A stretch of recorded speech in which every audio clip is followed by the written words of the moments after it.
বচাগাঁও সমীয়া ননী বাগানো মুগা খাদ্য কেন্দ্ৰীয় বৃক্ষ। ইয়াৰ নামটোৱে আছিল মুগা খাদ্য কেন্দ্ৰীয় বৃক্ষ। আৰু এইটো ঘৰ হৈছে বহু দিনৰ আগৰ পুৰণি এটা ঘৰ। এতিয়া ঘৰটো ভাগিলে বাৰু গছ গছনি পৰি, কিন্তু ইয়াৰ আগতে ঘৰটো ভাল হৈ থাকোঁতে বহুত মানুহ আছিল। আৰু সেই ঘৰটো ভগা দেখি তাৰ কাষতে আৰু এটা নতুনকৈ এই ঘৰটো বনাই দিছে। ইয়াত থকা গছ গছনিবোৰ যাতে কোনেও কাটি নিনিয়ে। গছ গছনিবোৰ চোৱা চিতা কৰিবৰ বাবে মানুহ লাগিব ন, আৰু সেই মানুহবোৰ থাকিবৰ বাবেও এটা ঘৰ লাগিব, আৰু সেইবাবে এই ঘৰটো বনাই দিয়া হৈছে। নতুনকৈ বনাই দিয়া এই ধুনীয়া ঘৰটোত এটা ধুনীয়া ফেমিলি থাকে। ব'লা এতিয়া ইয়াৰ ভিতৰলৈ আৰু অলপ সোমাই যাওঁ।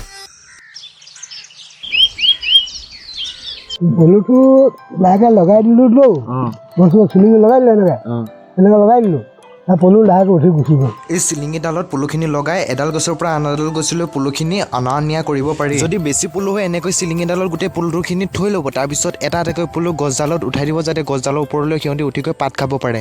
ইমান গোল যে হয় কেনেকে বনাই? আমি হাতৰে বনাই মহাই মাটিখিনি খান্দি এনেকৈ গোটাই ল'ব, তাৰপিছত গোল গোল কৰি জুইৰ ওপৰত এনেকৈ ৰ'দত দি থ'ব। এই গুটিবোৰক বাদুলি গুটি বুলি কয়। ধেনুৰ জাতি বাঁহে বনাইছিলে জাতিবাঁহ এইটো চৰাই চিৰিকটি খেলিবৰ কাৰণে বাদুলি গুটি লাগিব, মানে ধুনু কাপাত লৈ চৰাই চিৰিকটি খেদিবৰ বাবে। বেছিকে কি চৰাই আহেনো ইয়াৰ কাৰণে? এই সখীয়তী পলুবিলাক এই সখীয়তী চৰাই বেছিকৈ খায়। বাকী বেলেগ চৰাই বেছি আমনি নকৰে? আপোনালোকৰ ঘৰ ক'ত আছিল দেও? আপোনালোক ইয়াত অহা কিমান দিন হ'ল? 10-12 দিন আহিছো। গোটেই প্ৰচেছটো এইটো তাৰ উলিওৱালৈকে এইটো কিমান দিন হ'বগে, মানে সম্পূৰ্ণ এনেই প্ৰায়? 1 মাহ ল'ব বহাগৰ মাহটো পাতটো শেষ হৈ যোৱাৰ লগে লগে এইবোৰ ডাঙৰ হৈ যাব ন? চব নামি পাতটো শেষ হোৱাৰ লগত গুচোৱা লগাব লাগিব। গুচোৱা গছত মাইকী যিটো ওলাই যাব পকি যাব।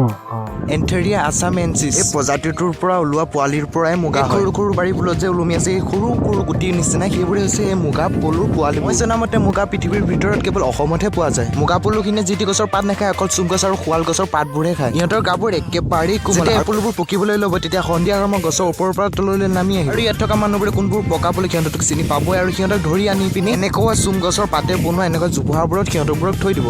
মই আৰু কিছুমান পলু মৰি থকাও দেখিছোঁ, মানে বাটত য'ত ত'ত পৰি থকা। মুগা পলুটো যেতিয়া সম্পূৰ্ণ পকি যায়, পকা মুগাখিনিৰ পৰা সূতাখিনি উলিয়াই পেলাব। আৰু আমাৰ নাচনীবোৰে যে বহাগ বিহুৰ কাৰণে মুগা কাপোৰ পিন্ধে, আমি এই কাপোৰবোৰনো ক'ৰ পৰা পাওঁ? সেই মুগা পলুৰ পৰা পাওঁ। মানে মুগা পলুৰ পৰা ওলোৱা সূতাখিনি শিপিনীসকলে মুগা কাপোৰ বৈ উলিয়াব। মুগা পলুবোৰক চৰাই চিৰিকটিয়ে বহুত আমনি কৰে বাবে ওপৰত জাল এখন পাতি থৈছে। মোবাইলটো ইমান ফকাচ নহয়, জালখনত যি টি চৰাই লাগি যায়, ৰাতি কেতিয়াবা বাদুলিও লাগি যায়। কামত লাগি থকা মই মানুহকেইজনক সুধিছিলোঁ যে বৰ্তা আপোনালোকৰ এই কামবোৰ এয়াই প্ৰথম নে আগতেও বহুতবাৰ কৰিছে?